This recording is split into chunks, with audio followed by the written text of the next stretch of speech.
दोस्तों नमस्कार। स्वागत करती हूँ एक बार फिर से भाग्य से ज्ञान में। दोस्तों नवरात्रि प्रारंभ होने वाली है। मैं आपको बता दूँ नवरात्रि के 9 दिन गंगा की बूंद की तरह बहुत ही पवित्र माने जाते हैं।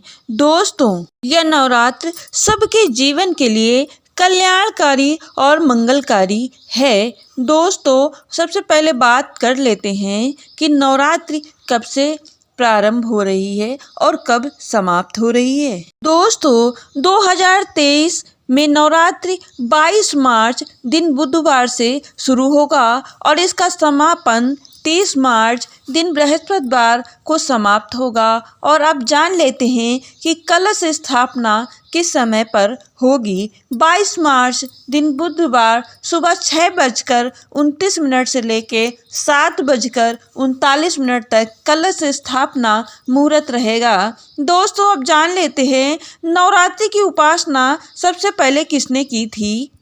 दोस्तों नवरात्रि की उपासना सबसे पहले भगवान राम ने अश्विन के नवरात्रे भगवान राम ने कलश की स्थापना कर लंकापति रावण को मारने के लिए माता जगत जननी की आराधना उपासना की थी। कहा जाता है भगवान राम नवरात्रि के प्रतिदिन एक कन्या का पूजन किया करते थे। जैसे पहले दिन एक कन्या, दूसरे दिन दूसरी और तीसरे दिन तीसरी, चौथे दिन चौथी, इसी तरह अष्टमी को 8 और नवमी को 9 कन्याओं का पूजन करके उन्हें वस्त्र आदि दान करते थे और ऐसा हमें सभी को भी करना चाहिए।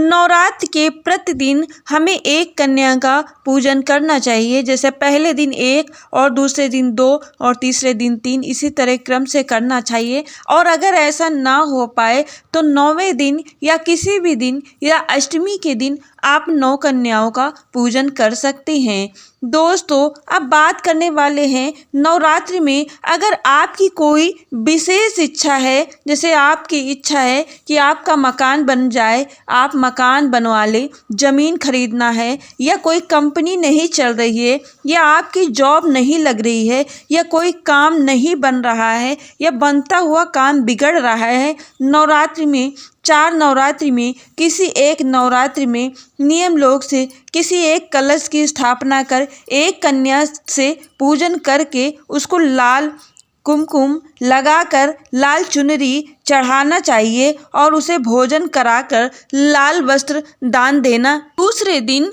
दूसरी कन्या का पूजन करके 2 कन्याओं का पूजन करके लाल वस्त्र लाल चुन्नी उड़ाएं और तीसरे दिन तीसरी कन्या 3 कन्याओं का पूजन करके 5वें दिन 5 और इसी तरह क्रम से 9 दिन आप बढ़ाते चले जाएं। इसी कार्य को कर सकते हैं। ये बहुत ही फलदायी होगा। आपकी सारी मनोकामना शीघ्र पूरी हो जाएंगी। अगर आप ना माने तो इस उपाय को जरूर करके देखें। दोस्तों माँ दुर्गा ने स्वयं कहा है जो स्त्री नवरात्रि के 9 दिन में से 2 दिन भी यह कार्य करेगी उसकी जीवन की हर मनोकामना पूरी हो जाएगी। दोस्तों नंबर 1, नवरात्रि के 9 दिनों में से एक दिन घर की स्त्री को घर और मंदिर को साफ सुथरा कर फल फूल मिष्ठान और अगर कपूर नारियल चढ़ाकर माता की सच्ची भक्ति भजन करना चाहिए और देवी गीत करने से उसके जीवन के सारे कष्ट मिटना प्रारंभ हो जाते हैं। दोस्तों नवरात्रि के 9 दिनों में से एक दिन भी अगर आप माता का पूरा श्रृंगार करके माता को चुनरी आदि चढ़ा करके फल और मिष्ठान का भोग लगा करके गरीब कन्याओं को भोजन कराते हैं तो आपके जीवन में बिगड़े हुए काम बनना शुरू हो जाते हैं। ऐसा करने से आपको विशेष लाभ मिलेगा। एक विशेष बात, जिस घर में लोग अपने घर में स्त्री पति पत्नी बेटी का सम्मान करते हैं उस घर में माता सदैव निवास करती है। दोस्तों नवरात्रि के दिनों में हमें अपने घर को साफ सुथरा स्वच्छ रखना चाहिए। ऐसा करने से माता लक्ष्मी, माता दुर्गा की कृपा आप सभी पर बनी रहती है। दोस्तों, अब बात करते हैं नवरात्र में क्या नहीं करना चाहिए। दोस्तों, नवरात्रि के दिनों में मीट, मांस, मछली, शराब, मदिरा का सेवन हमें भूल कर भी नहीं करना चाहिए। ऐसा करने से कभी भी गरीबी आपका पीछा नहीं छोड़ती है। माता दुर्गा हो जाती है नाराज। अगर आप भी पाना चाहते हैं माता की कृपा, तो ये सब चीज़ों का सेवन भूल कर भी ना करें। दोस्तों, नवरात्र में मांस मछली के साथ लहसुन प्याज का भी प्रयोग बिल्कुल नहीं करना चाहिए।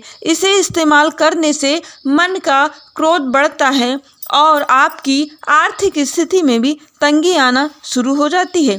दोस्तों, नवरात्र के दिनों में घर पर पड़ा जंगीले ताले को घर से बाहर निकाल कर फेंक देना चाहिए। अगर आप ऐसे ताले को घर पर रखते हैं तो आपकी किस्मत का ताला भी जंग लगना शुरू हो जाती है। दोस्तों, घर पर कभी भी टूटी फूटी चीज, फटे हुए कपड़े आदि टूटी वस्तुओं को घर से नवरात्र से पहले घर से निकाल कर बाहर फेंक देना चाहिए। दोस्तों, घर में टूटी फूटी चीजें, फटे हुए कपड़े, टूटे बर्तन, टूटी फूटी चीज़ों को नहीं रखना चाहिए। ऐसा करने से माता लक्ष्मी, माता दुर्गा नाराज हो जाती हैं और आपके घर में कभी भी प्रवेश नहीं करती हैं। दोस्तों, बातें हैं छोटी मगर बहुत ही कारगर हैं। इन्हें घर से तुरंत हटाकर बाहर फेंक देना चाहिए। टूटी फूटी चीजें नकारात्मक ऊर्जा को जन्म देती हैं। दोस्तों, अब बात करते हैं नवरात्रि के 9 दिन में से ये 2 काम अवश्य करना चाहिए। 9 दिन माता की आराधना और वंदना, देवी गीत, आरती जरूर करनी चाहिए। दोस्तों, दूसरा, नवरात्रि के 9 दिन घर के डेहरी जरूर पूजनी चाहिए, जिससे माता लक्ष्मी का वास होता है और आपके घर में खुशियों से भर जाता है और आपकी आर्थिक स्थिति मजबूत होने लगती है। ये उपाय 100% कारगर सिद्ध हुए हैं। आप भी जरूर करें। दोस्तों, कैसा लगा है आपको हमारा आज का वीडियो? पसंद आए तो लाइक, शेयर, सब्सक्राइब जरूर करिएगा और कमेंट सेक्शन में जय माता दी लिखना बिल्कुल भी ना भूलिएगा। फिर मिलेंगे नए वीडियो में कुछ अच्छी जानकारी के साथ। तब तक के लिए नमस्कार।